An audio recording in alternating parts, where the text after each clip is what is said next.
За сайн байна уу та бүхэндээ энэ өдрийн амар мангалан айлтгая. За Эрдэнэзүү хийдийн түүх болон түүхэнд холбогдох сурвалж бичгүүдийн талаар товчхон мэдээлэл хүргье.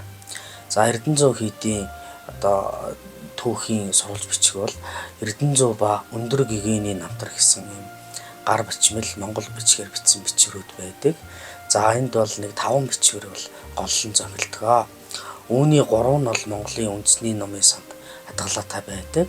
Энэ 3-ынх нь 2-ыг бол 2019 онд бол Хатанбаатар гавал Эрдэнэзүү хийдийн намтар гэсэн тийм номондоо бол хэвлээд Монгол бичгнээс шинэ үсэгт буулгаад ард нь их хувийг нь бол хавсаргаад ингээд хэвлэн олон хүмүүнд хүргэсэн байдаг.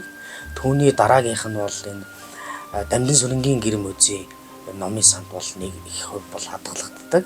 Энэ нь бол Эрдэнэзүү хийдтэй холбоотой ийм нэгэн чухал баримт бичиг байгаа юм.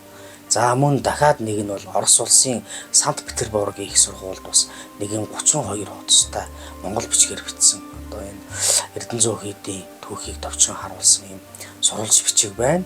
За үүнээс гадна бас сүүл Сонинбаяр багшийн орчуулж гаргасан Эрдэнэзүү хийдийн 7 дугаар цорж давдаржаал намтны намтрыг 2011 онд орчуулан гаргасан. Энэ нь бол бас л Эрдэнэзүү хийдийн ойр орчим бүтээн байгуулалтыг хэрхэн хаана ямар хүн бүтээсэн гэдэг бол маш өргөн цар хүрээтэй судалгааны бүтээл болсон.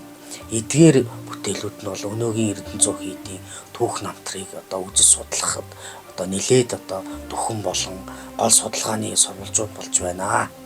За тэгээд эдгээр сурвалж бичгүүдэд яг юу гарч ийн гэх юм бол Эрдэнэзүү хийдийн барилга байгууламжийг хэдэн онд бүтээв, ямар бурхан шүтээн залав, мөн ямар том дээдс багш нар залрав.